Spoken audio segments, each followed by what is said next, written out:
اللہ رب العزت جو اس کائنات کا خالق اور مالک ہے وہ غنی اور بے نیاز ہے، اسے کسی کی ضرورت نہیں ہے، لیکن انسان محتاج محض یعنی بالکل مکمل طور پر محتاج ہے۔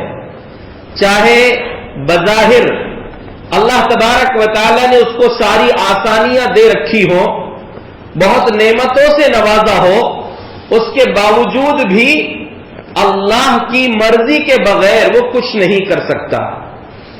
ورنہ آپ اگر دنیا کا نظارہ کریں تو کئی ایسے لوگ مل جائیں گے جن کی دولت کی انتہا نہیں ہے، لیکن یہ نہیں کھا سکتے، ایسا نہیں رہ سکتے، وہ نہیں پی سکتے، کئی مجبوریاں ان کے ساتھ ہیں، یا کئی مسائل انسان کے ساتھ جڑ جاتے ہیں۔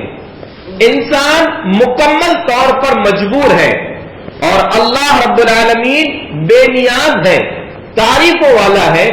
اسی لیے اللہ رب العزت نے تمام انسانوں کے لیے یہ اعلان کیا ہے، جو قرآن کریم کی آیت میں ابھی آپ نے سنا، اسی کی کچھ وضاحت انشاءاللہ آپ کے سامنے کی جائے گی۔ اللہ تبارک و تعالی نے اس آیت میں ایک عام اعلان کیا ہے، وَقَالَ رَبُّكُمُ ادْعُونِي أَسْتَجِبْ لَكُمْ، تمہارے رب نے کہا ہے ادعونی، مجھ سے مانگو، مجھ سے دعا کرو، استجب لکم، میں تمہاری دعا کو قبول کروں گا۔ اور دیکھیے دعا کے فوراً بعد اللہ نے اب انداز بدل دیا اور فرمایا ان الذین یستکبرون عن عبادتی، یقیناً جو لوگ میری عبادت نہیں کرتے تکبر کی وجہ سے۔ دعا کے بعد پہلے اللہ نے حکم دیا مجھ سے مانگو، دعا کرو، میں تمہاری دعا قبول کروں گا، اور اسی کے ساتھ اللہ فرما رہا ہے کہ جو لوگ میری عبادت نہیں کرتے تکبر کی وجہ سے، سیدخلون جہنم داخرین، ان قریب وہ لوگ ذلیل و رسوا ہو کر جہنم میں داخل ہوں گے۔ آیت کیا بتاتی ہے کہ عبادت اصل دعا ہے۔ حدیث میں اللہ کے نبی صلی اللہ علیہ وسلم نے فرمایا الدعاء هو العبادہ، دعا ہی عبادت ہے۔ انسان کو دعا سے بالکل منہ نہیں موڑنا چاہیے۔ انسان کے پاس بہت کچھ ہو، بظاہر اسے ایسا لگ رہا ہے کہ مجھے اپنے رب سے کچھ مانگنے کی ضرورت نہیں، سب دے دیا اللہ نے، تو اسے شکر ادا کرنا چاہیے اللہ کا۔ اور شکر جو ہے نعمتوں کو باندھ کر رکھنے کا ذریعہ ہے۔ اگر آپ شکر ادا نہ کریں تو آپ کی نعمتیں جو آپ کے رب کی طرف سے ملی ہیں وہ جا سکتی ہیں، وہ فنا ہو سکتی ہیں۔ اس لیے اگر سب کچھ مل گیا ہے آپ کے حساب سے، تب بھی اپنے رب کے سامنے ہاتھ پھیلاؤ اور اس کا شکر ادا کرو۔ نعمتیں بہت انسان کے پاس۔ اب دیکھیے اللہ نے فرمایا ادعونی، مجھ سے مانگو، مجھ سے دعا کرو۔ دعا کرو، کیوں کرو اللہ سے؟ اور اللہ سے دعا کیوں کرو اور اللہ ہی سے کیوں کرو؟ اس کے علاوہ کسی اور سے کیوں نہیں مانگ سکتے؟ کسی اور کے سامنے ہاتھ کیوں نہیں پھیلا سکتے؟ یہ پہلی بات یہ یاد رکھیے، دعا نہیں مانگنے کا نتیجہ کیا ہوتا ہے؟ حدیث رسول کہتی ہے انہ من لم یسأل اللہ یغضب علیہ، یقیناً جو اللہ سے نہیں مانگتا اللہ اس پر ناراض ہوتا ہے۔ کتنی عجیب بات ہے، انسانوں سے کچھ مانگو تو ایک دو بار تو خوشی سے دے دیں گے، بار بار جب آپ ان کے پاس جائیں گے تو وہ مانگنے پر ناراض ہوتے ہیں، لیکن ہمارا رب وہ ہے جو نہیں مانگنے پر ہم سے ناراض ہوتا ہے کہ میرے بندے مانگ کیوں نہیں رہے۔ اور دعا مانگنے کا فائدہ ہی نہیں، مانگنے کا نتیجہ ہے نقصان، اور دعا مانگنے کا فائدہ کیا ہے؟ اللہ کے رسول صلی اللہ علیہ وسلم نے صحابہ کرام کے سامنے ایک بات فرمائی، ما من مسلم یدعو بدعوۃ لیس فیہا اثم ولا قطیعۃ رحم، جو مسلمان کوئی دعا کرتا ہے، اور دعا کیسی کرتا ہے؟ کوئی کسی گناہ کی دعا نہیں کرتا یا رشتے کو توڑنے کی دعا نہیں کرتا۔ گناہ کی دعا، اللہ رات میں 12 بجے میری جلدی نیند کھل جائے، جلدی سو جا رہا ہوں تاکہ چوری کروں گا، یہ گناہ کی دعا ہے۔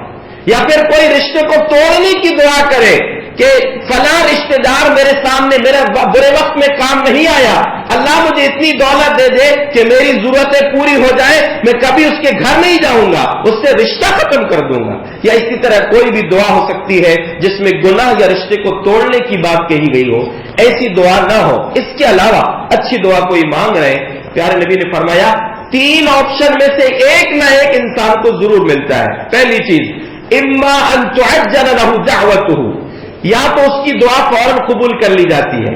اللہ کو لگتا ہے کہ بھئی جو مانگ رہا ہے وہ صحیح ہے، یا اس کی ضرورت ہے، اللہ مناسب سمجھتا ہے، اللہ دعا قبول کر لیتا ہے. اور بات یہ یاد رکھیے دعا کرتے ہوئے کہ ہم اللہ سے وہ مانگتے جو ہمیں اچھا لگتا ہے، لیکن ہمارا رب وہ دیتا ہے جو ہمارے حق میں بہتر ہوتا ہے. اس لیے دعا مانگنے کے بعد قبول نہیں ہوئی ناراض نہیں ہونا، اس رب سے نا امید نہیں ہونا، مانگتے رہنا. برسوں بعد بھی دعا قبول ہو سکتی ہے، برسوں بعد وہ وقت آئے گا کہ آپ کی دعا قبول ہوگی. پیارے نبی صلی اللہ علیہ وسلم نے فرمایا میں اپنے دادا کی دعا کا نتیجہ ہوں. کون؟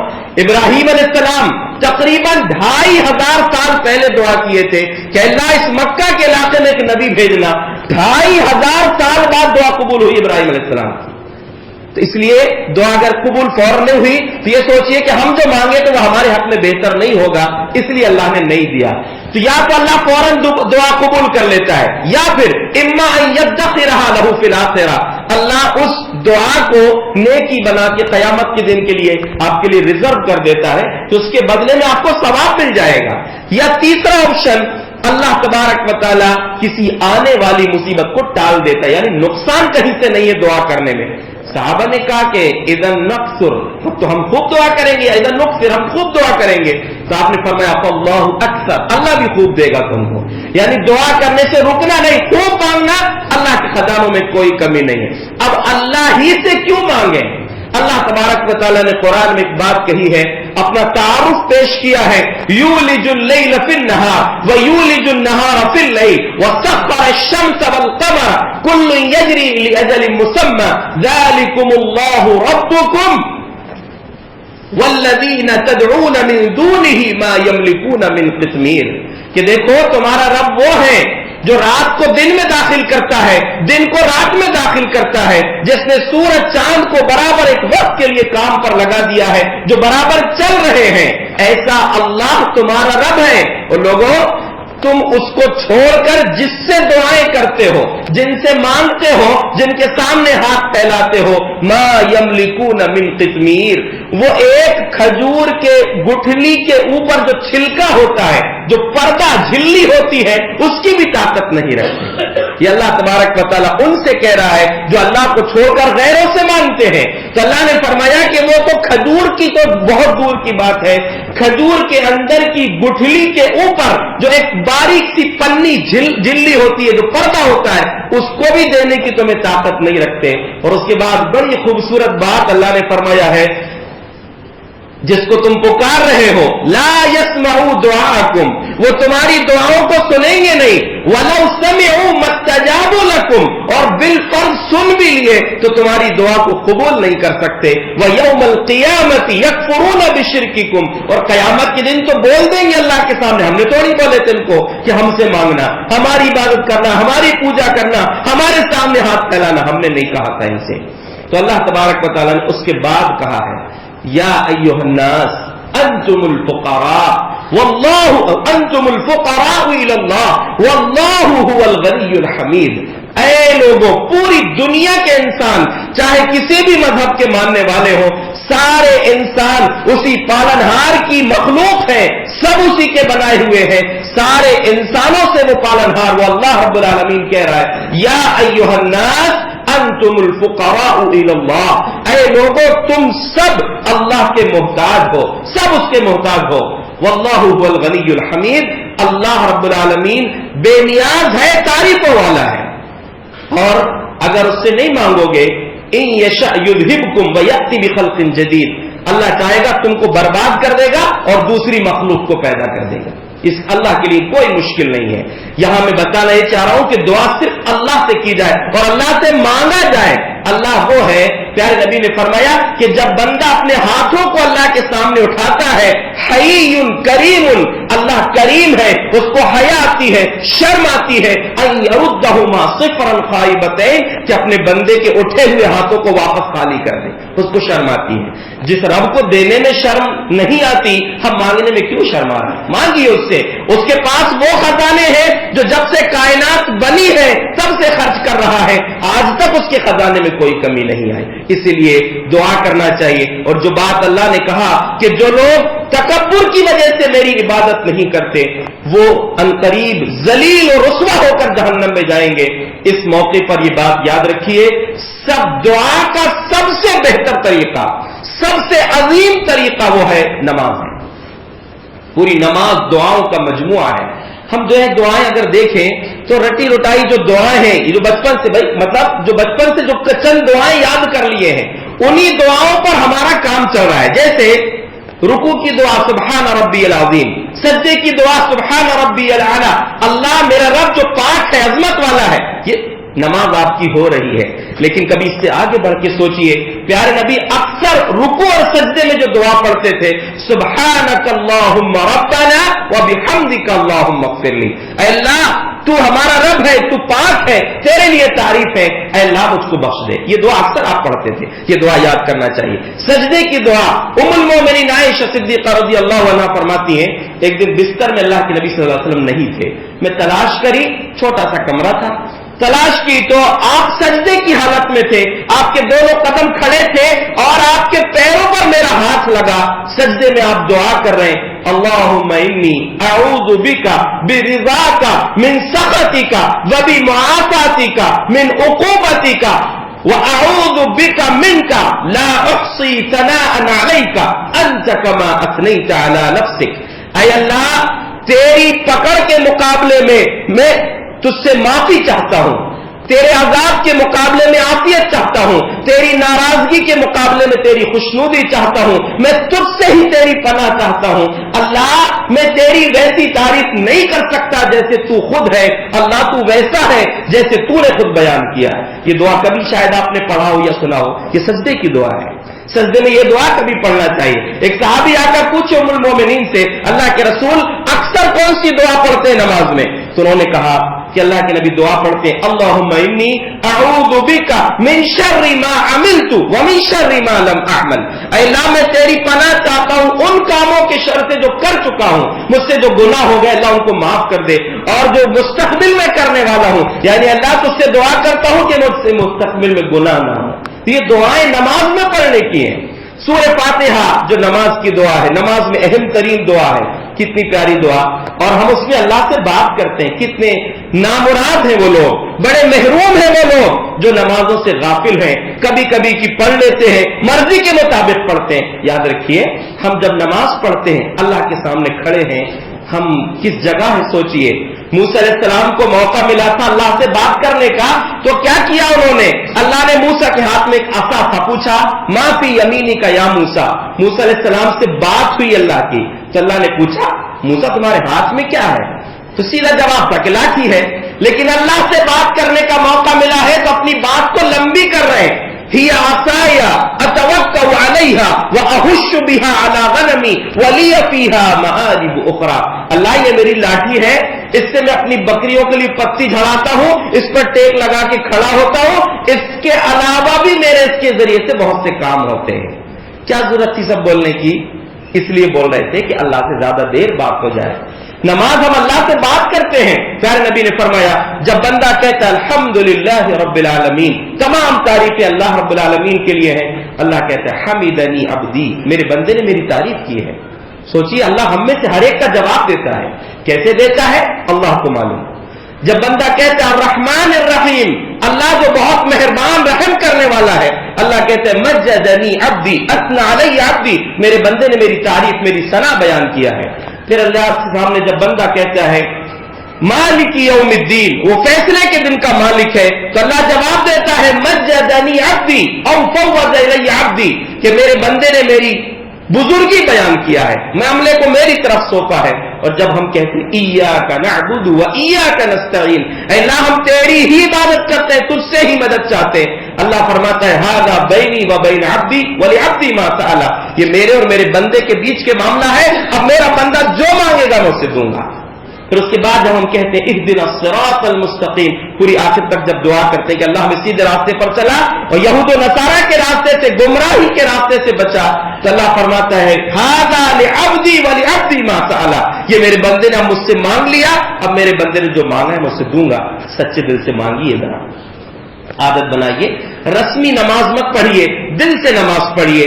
نماز میں بہت ساری دعائیں ہیں، وقت میرے پاس نہیں ہے، میں آپ سے کہنا چاہ رہا ہوں کہ چھوٹی چھوٹی چیزوں میں دعا دینے کی کوشش کیجیے، چھوٹی چھوٹی دعا مانگنے کی عادت بنائیے، اللہ سے دعا مانگیے اور لوگوں کو دعا دیجیے۔ اللہ سے مانگنا کیا ہے وہ بعد میں بتا رہا ہوں، پہلے کوشش کیجیے کہ انسانوں کو دعا دیجیے۔ آپ کو کچھ لگے آپ اور لوگوں کو بد دعا دینے سے بچیے، آپ کی ایک بد دعا کسی کی زندگی برباد کر سکتی ہے، کسی کی عزت کو ختم کر سکتی ہے۔ تو یاد رکھیے، پہلے ہم اس بات کو یاد رکھیں کہ نماز عبادت میں سب سے اہم عبادت ہے اور سب سے بہتر طریقہ ہے نماز دعا کا، اسی لیے نماز کو بالکل مت چھوڑیے۔ صحابہ کرام کی زندگی میں نماز کی عظمت یہ تھی، عبداللہ ابن مسعود رضی اللہ عنہ فرماتے ہیں ہم نے صحابہ کے دور میں دیکھا ہے دو قسم کے لوگ مسجد نہیں آتے تھے، یا تو منافق جو پکا منافق کو سب کو معلوم ہے، یا اتنا مریض جو کسی کا سہارا لے کر مسجد آ سکتا تھا، دو لوگوں کا سہارا لے کر اس کو صف میں کھڑا کیا جا سکتا۔ اب سوچئے اپنے بارے میں جو نماز نہیں پڑھتے، کیا ہم منافق ہیں یا ہم اتنے بیمار ہیں کہ مسجد نہیں آ سکتے؟ یہ سوچئے۔ اور آپ کہیں بھی ہم اپنے گاؤں کا دیکھیں، الحمدللہ ہمارے گاؤں کے تینوں حصوں میں مسجد ہیں، ہمارے بیچ میں مسجد ہے، ایک بس اسٹینڈ جہاں پر آپ کا بازار ہے وہاں مسجد ہے، ایک دوسرا علاقہ جہاں پر مسلمانوں کی آبادی وہاں مسجد ہے، یعنی ہر جگہ اللہ نے انتظام کر دیا۔ اور آپ جہاں پر ہیں اگر کہیں اور ہیں، پیارے نبی نے فرمایا جعلت لی الارض مسجدا وطہورا، پوری زمین کو میرے لیے مسجد، سجدہ کرنے کی جگہ اور پاکی کا ذریعہ بنا دیا گیا۔ فَأَيُّمَا رَجُلٍ مِّنْ أُمَّتِي أَدْرَكَتْهُ الصَّلَاةُ فَلْيُصَلِّ، میرے امتیوں میں سے جس کو جہاں نماز کا وقت ہو جائے وہی نماز پڑھ لے۔ یعنی آپ اتنے دور ہیں کہ مسجد نہیں آ سکتے، آپ وہی نماز پڑھ لیجئے، تیمم کر لیجئے، پانی نہیں ہے تو، لیکن کوئی بہانہ نہیں ہے، نماز بالکل مت چھوڑیے۔ سوچئے صحابہ سر کٹانے کھڑے ہیں جنگ کے موقع پر، پھر بھی سر جھکانے سے اللہ نے اجازت نہیں دیا کہ رک جاؤ، سر کٹانے کھڑے ہیں، لیکن اس جنگ کے موقع پر بھی کہا کہ آدھے دشمن سے مقابلہ کرو، آدھے نماز پڑھو، آدھی کر کے نماز پڑھو، ایک ایک رکعت امام کے پیچھے پڑھو، لیکن پڑھو۔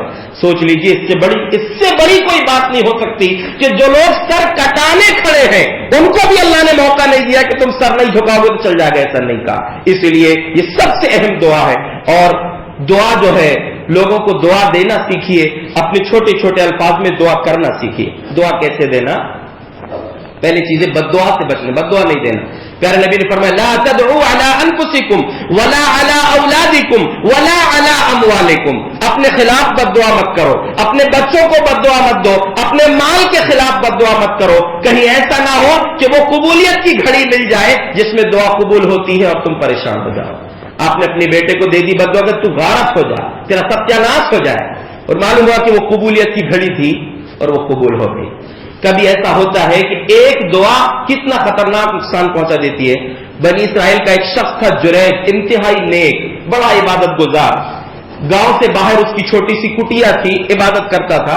ایک دن اس کی ماں آئی جریج کے پاس، آواز دیا تو جریج نماز کی حالت میں کہا اللہم امی و صلاتی، اللہ دو آپشن ہے، تو تیرے سامنے کھڑے ہو کر نماز پڑھ رہا ہوں، ادھر ماں آواز دے رہی ہے، کس کی بات قبول کروں؟ آخر اس نے نماز کو چن لیا، ماں چلی گئی واپس، دوسرے دن پھر آ کر آواز دی، پھر نماز میں، تیسرے دن پھر آئی، پھر نماز میں، کوئی جواب نہیں دیا، بددعا دے دی ماں نے اللہم لا تمتہ حتی تریہ وجوہ المومسات، اللہ میرے اس بیٹے کو اس وقت تک موت مت دینا جب تک یہ بدکار عورتوں کا منہ نہ دیکھ لے، بدکار بری عورت کا، بے حیا عورت کا منہ نہ دیکھ لے۔ دعا قبول ہو گئی، ماں کی بددعا قبول ہو گئی۔ ہوا یہ کہ ایک لونڈی تھی، وہ آئی جریج کے پاس، دعوت گناہ دی، قبول نہیں کیا، ایک چرواہے کے پاس جا کر منہ کالا کر لی، اللہ کا کرنا اس کی اولاد بھی ہو گئی۔ جب اولاد ہوئی لوگوں نے پوچھا کس کا بیٹا ہے؟ کہا کہ جریج کا بیٹا ہے۔ لوگوں کو بڑا غصہ آیا کہ اس کی تو عبادت مشہور ہے، اکیلے میں عبادت کر رہا ہے اور یہ گندے کام کرتے بیٹھا ہے.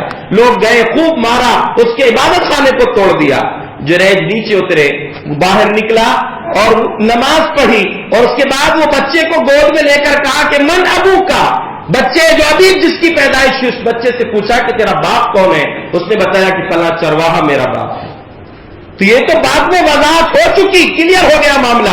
لیکن ماں نے جو بد دعا دی تھی وہ بد دعا پوری ہوئی. بدکار عورت کا منہ بھی دیکھا, لوگوں کی مار بھی کھائی, اس کا عبادت خانہ بھی ٹوٹ گیا. بعد میں لوگوں نے بنا دیا.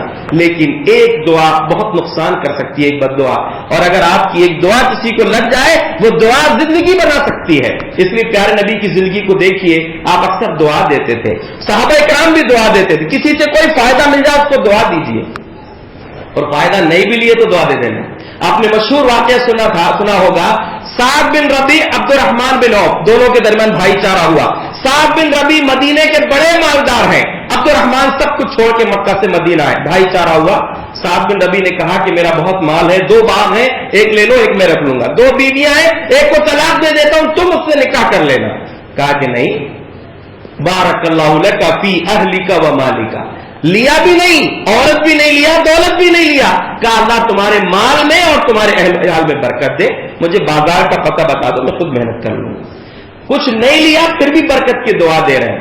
حضرت عائشہ رضی اللہ عنہا سفر میں جا رہی تھی نبی صلی اللہ علیہ وسلم کے ساتھ, تو ہار نہیں تھا ان کے پاس, تو اپنی بڑی بہن اسما رضی اللہ عنہا سے ہار ادھار لے لیے. ہار لے لی اور سفر میں ہوا کہ ہار گم گیا, اور گما جس جگہ ہار گرا تھا اسی کے اوپر اونٹ بیٹھ گیا. اب تلاش جاری ہوئی, کہا کہ اللہ کے رسول میرا ہار گم گیا. آپ نے صحابہ کو بھیجا ہار ڈھونڈنے کے لیے, مل ہی نہیں رہے ہار. اور اسی وقت نماز کا ٹائم ہو گیا, اور اب تک تیمم کا حکم نہیں تھا, اور ایسی جگہ رکے تھے جہاں پانی نہیں تھا. اب پانی نہیں ہے اور نماز کا وقت ہو گیا, پریشان ہو گئے صحابہ. اللہ تبارک و تعالیٰ نے تیمم کا حکم نازل کر دیا کہ اگر پانی نہیں ہے تو تیمم کر کے نماز پڑھ لو. اسید بن حذیر رضی اللہ عنہ آئے, ام المومنین عائشہ صدیقہ رضی اللہ عنہ کے پاس, کہا بارک اللہ فیک یا جزاک اللہ خیرن, اللہ ام المومنین آپ کو بہتر بدلہ دے.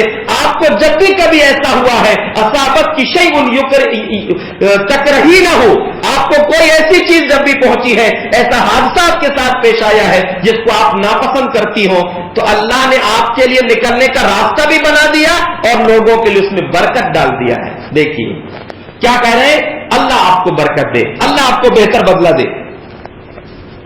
تو یہ صحابہ کرام دعا دیتے تھے, چھوٹی چھوٹی باتوں پر دعا دے رہے ہیں. صحابہ کرام کی عادت تھی دعا دینے کی.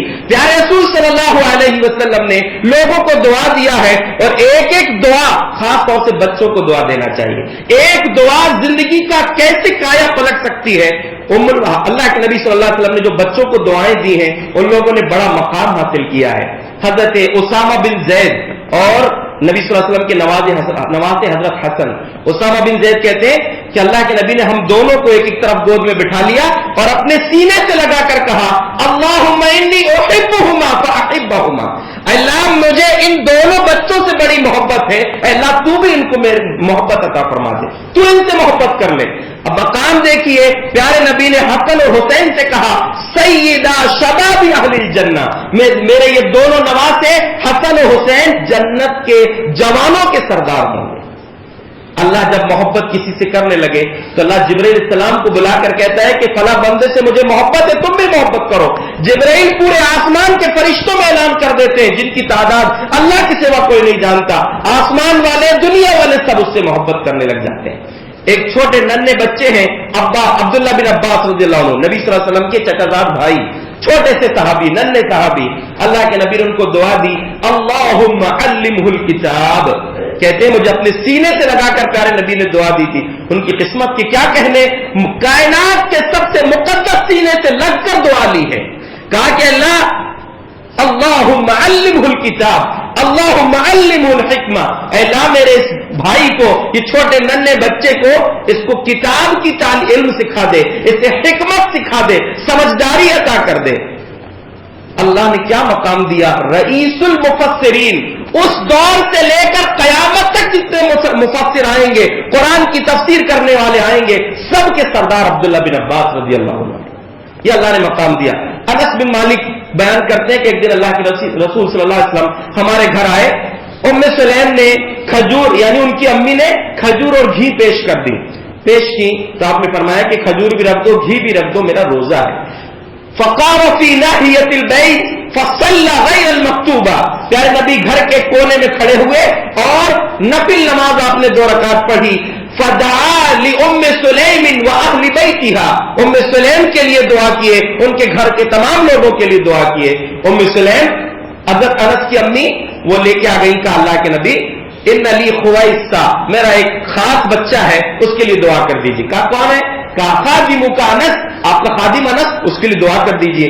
انس بن مالک کہتے فما ترک لی خیر آخرۃ ولا دنیا الا دعا لی, پیارے نبی جب دعا کرنے لگے تو دنیا اور آخرت کی کوئی بھلائی نہیں چھوڑے, ساری دعائیں کر دیے میرے لیے. اور دعا کیا دیے تھے بہت مختصر میں, اللہم بارک لہو فیما رزقتہ, یا اللہم بارک لہو فی مالہ وولدہ, اے اللہ اس کو مال میں بھی برکت دے, اس کو اولاد میں بھی برکت دے, اس کی عمر میں بھی برکت دے. سب سے آخر میں وفات پانے والے صحابی انس بن مالک ہیں. 110 ہجری میں ان کا انتقال ہوا, عمر لمبی ملی. دوسرا اولاد کی دعا دی تھی, اپنی زندگی میں پوتا پوتی نواسا نواسی ملا کر 125 لوگوں کو انہوں نے اپنی زندگی میں دیکھ لیا. اور مال میں بھی اللہ تبارک و تعالیٰ نے خوب برکت عطا فرمائی. آپ کی ایک دعا زندگی میں بہت کچھ دلا سکتی ہے. ایک صحابی رفاع البارقی, سنن ابو داؤد کی روایت ہے, اللہ کے نبی صلی اللہ علیہ وسلم کے پاس تشریف لائے. اللہ کے رسول نے ان کو 1 دینار دیا, کہا کہ جاؤ ایک بکری خرید کے لانا. بازار گئے, فاشترا شاتینی, اتفاق یہ ہوا کہ 1 دینار میں 2 بکری مل گئی. انہوں نے کیا کیا, 1 دینار میں 2 بکری خریدے اور فباع احداہما, ایک بکری کو بیچ دیے. اور ایک بکری جو بیچے تو وہ 1 دینار کی بک گئی, یعنی 1 دینار جو اللہ کے رسول نے دیا تھا وہ بچ گیا اور 1 بکری منافع میں بچ گئی. لے کر آئے اور اللہ کے نبی کو بتایا. دیکھیے یہاں پر بے ایمانی بھی ہو سکتی تھی. اللہ کے رسول نے تو 1 دینار دیے ہی تھے کہ 1 دینار میں 1 بکری لے کر آؤ, بکری تو لے کر آئے تھے, وہ بچا سکتے تھے, لیکن آ کر حقیقت بتا دیا کہ 1 دینار میں 2 بکری خریدا تھا, 1 بیچ دیا, 1 لے کر آیا ہوں, یہ دینار بھی بچ گیا. آپ نے ان کو چھوٹی سی دعا دی تھی, کہا کہ بارک اللہ لک فی صفقۃ یمینک, اللہ تیرے دائیں ہاتھ کی ہتھیلی میں خوب برکت عطا فرمائے. چھوٹی سی دعا ہے, اللہ تیرے دائیں ہاتھ کی ہتھیلی میں برکت عطا فرمائے. کہتے ہیں یہ صحابی رسول کو نبی کی دعا ایسی لگ گئی, فکان یخرج فی الی کناسۃ الکوفہ, کوفہ کے بازاروں میں جاتے تھے, فیربح الربح العظیم, کچھ نہیں ہے لیکن ایسی تجارت بڑھی, ایسی برکت ہوئی نبی کی دعا کے نتیجے میں, ایسی برکتیں ہوئی, خوب مال کمایا.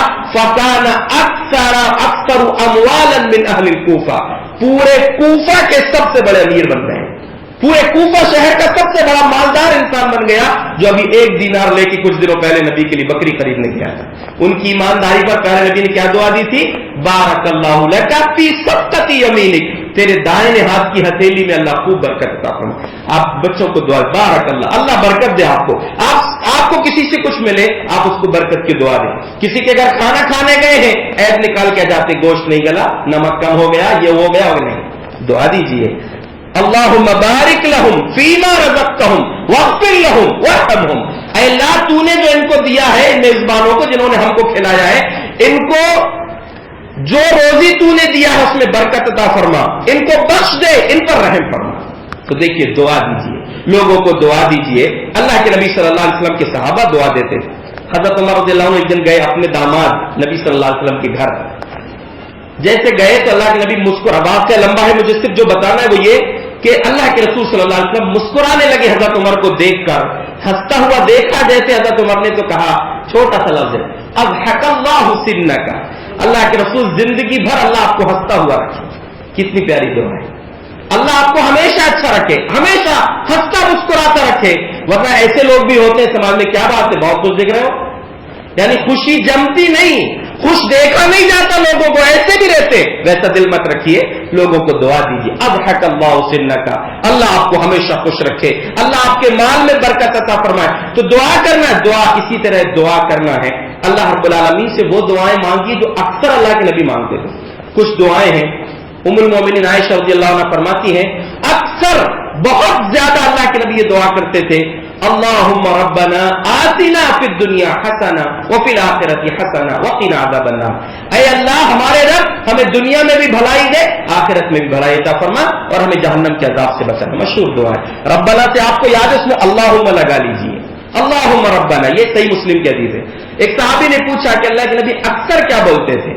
تو اللہ کے نبی صلی اللہ علیہ وسلم کے بارے میں فرمایا آپ اکثر یہ دعا پڑھتے تھے، یا مقلب القلوب ثبت قلبی علی دینک، اے دلوں کو پھیرنے والے اللہ میرے دل کو تیرے دین پر جما دے۔ یہ اکثر دعا ہوتی تھی اللہ کی، چھوٹی چھوٹی دعائیں لیکن بڑی قیمتی دعا ہے، اور اللہ کے سامنے دعا کرنے کے لیے ضروری نہیں کہ آپ فرض نماز کے بعد ہی دعا کریں۔ اکثر طریقہ یہ، ایک جماعت تو بالکل افراد کا شکار ہے کہ نماز سے سلام پھیرے کہ فوراً ہاتھ اٹھا کھڑے ہو گئے، بیٹھ گئے، ہاتھ اٹھا کے دعا کرنا جماعت کے ساتھ بدعت ہے، امام کی اجتماعی دعا۔ لیکن انفرادی دعا کا بھی کہیں تذکرہ نہیں ملتا، کسی حدیث میں نہیں ہے کہ اللہ کے رسول صلی اللہ علیہ وسلم نے فرض نماز کے بعد ہاتھ اٹھا کر دعا کیا۔ ہاں ہاتھ اٹھا کے دعا کریں، آپ کر سکتے ہیں، جیسے آپ نے سنا کہ پیارے نبی صلی اللہ علیہ وسلم نے فرمایا اللہ کو حیا آتی ہے، شرم آتی ہے کہ خالی لوٹا دے۔ فرض نماز کے بعد آپ نے اذکار پڑھ لیے، دل ہو رہا ہے تو کبھی کبھی مانگ لیں، لیکن یہ ضروری سمجھنا کہ بالکل کرنا ہی پڑے گا ایسا نہیں ہے، مانگ سکتے ہیں آپ، کبھی کبھی آپ مانگ لیں، لیکن میں کہتا ہوں سب سے مناسب وقت وہ ہے، اس وقت مانگو جب ہمارا رب خود کہتا ہے کہ مانگو۔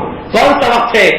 آخری حصہ رات کا، فجر سے پہلے کا حصہ، تہجد کا وقت۔ اللہ عرش سے عظیم سے پہلے آسمان پر تشریف لاتا ہے، یہ ہمارا آسمان جس کو ہم دیکھ رہے ہیں کیسے آتا ہے، اللہ کی صفت اللہ جانے، اور اعلان کرتا ہے من یستغفرنی فاغفر له، من یسألنی فاعطیہ، من یدعونی فاستجیب له۔ ہے کوئی معافی مانگنے والا کہ معاف کر دوں، ہے کوئی دعا کرنے والا کہ دعا قبول کر لوں، ہے کوئی سوال کرنے والا کہ اس کو میں دے دوں، اس وقت مانگیے۔ آپ مسجد آتے ہیں، وضو کر لیے، وہیں صحن میں کھڑے ہو کے باتیں کر رہے ہیں، نہیں۔ اب دعا لا ترد بین الاذان والاقامہ، اذان اور اقامت کے بیچ کی دعا رد نہیں ہوتی، اس وقت دعا کیجیے اللہ سے، اس وقت مانگیے، آپ ہاتھ اٹھا کے بھی مانگ لیے، بغیر ہاتھ اٹھائے مانگ لیں، آپ کی مرضی ہے۔ ایسے وقت میں دعا کیجیے جس میں اللہ کی طرف سے گارنٹی ہے، اور وہ لوگ دعا کریں جن کی قبولیت کی گارنٹی اللہ کے نبی نے دیا ہے۔ پیارے نبی نے فرمایا دعوت الوالد لولدی، ماں باپ کی دعا بچوں کے حق میں قبول ہوتی ہے، اور مظلوم کی بد دعا سے بچیے۔ پیارے نبی نے فرمایا اتقی دعوت المظلوم، مظلوم کی بد دعا نہیں لینا، فإنہ لیست بینہ وبین اللہ حجاب، اللہ اور مظلوم کے بیچ میں کوئی پردہ نہیں ہوتا، ڈائریکٹ قبول ہوتی ہے۔ اللہ کیسے قبول کرتا ہے؟ ہو بہو قبول کر لیتا ہے۔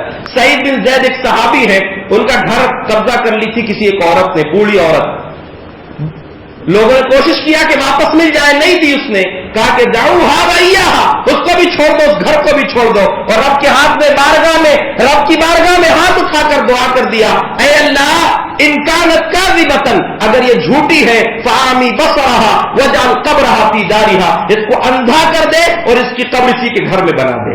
دعا کیسی فوراً قبول ہوئی، کچھ دن گزرے تھے اندھی ہو گئی، دیواریں ٹٹول کے چلتی تھی اور خود بولتی تھی اصابتنی دعوت سعید بن زید، سعید بن زید کی بد دعا کی۔ ویسے گھوم رہی تھی، ایک دن گھر کے اندر کنواں تھا، فوقعت فیہا، کنویں میں گر گئی، وکانت قبرہا، اور وہی کنواں اس کی قبر بن گیا۔ تو سوچیے بد دعا اگر مظلوم نے دے دیا، آپ نے کسی بھی طریقے سے ظلم کیا ہے، اس کی دعا فوراً قبول ہوتی ہے، اس کی بد دعا۔ تو مظلوم کی بد دعا سے بچنا اور ماں باپ کی دعا لینے کی کوشش کرنا، اور ماں باپ کے لیے خود بھی دعا کرنا، اللہ نے سکھایا قل رب ارحمہما کما ربیانی صغیرا۔ کتنی عظیم بات ہے کہ دعا کے الفاظ رب نے سکھایا ہے کہ اپنے ماں باپ کے لیے دعا کرو کہ اے ہمارے رب ان دونوں پر رحم فرما، جیسے ان لوگوں نے بچپن میں ہم پر رحم کیا، اب وہ دنیا میں ہو کہ چلے گئے ہو، ان کو رحمت کی، اللہ کی رحمت کی بہت ضرورت ہے۔ تو اللہ کے بندو، اللہ سے دعا مانگنا سیکھو، اللہ سے دعا مانگنے کی عادت ڈالو، اس کے سامنے ہاتھ اٹھایا کرو، نہیں مانگتے ہیں تو اللہ کو غصہ آتا ہے، اور مانگو گے تو تین میں سے ایک نہ ایک کوئی نہ کوئی فائدہ ضرور ہوگا، اور عادت ڈالو چھوٹی چھوٹی دعائیں کرنے کی، دعا دینے کی۔ پیارے نبی نے ایک سے قرض لیے تھے، ایک صحابی سے، جب وہ واپس آئے قرض لینے کے لیے 40,000 روپئے لیے تھے، آپ نے 40,000 دینار تو دے دیے، اور آپ نے فرمایا جزاک اللہ خیرا بارک اللہ فی اہلک و مالک، اللہ تمہارے مال میں تمہارے اہل و عیال میں برکت دے۔ انما جزاء السلف الحمد والثناء، کسی سے اگر قرض لیے ہیں تو اس کا بدلہ یہ ہے کہ اس کو دعا دو اور اچھے طریقے سے قرض واپس کر دو۔ یہاں تو جو ہے قرض واپس کرنے کو بھی لوگ جلدی نہیں ہوتے اور الٹا دشمنی مول لے لیتے ہیں۔ شاعر نے بڑی اچھی بات کہا ہے، ضرورت میں عزیزوں کے اگر کچھ کام آ جاؤ، ضرورت میں عزیزوں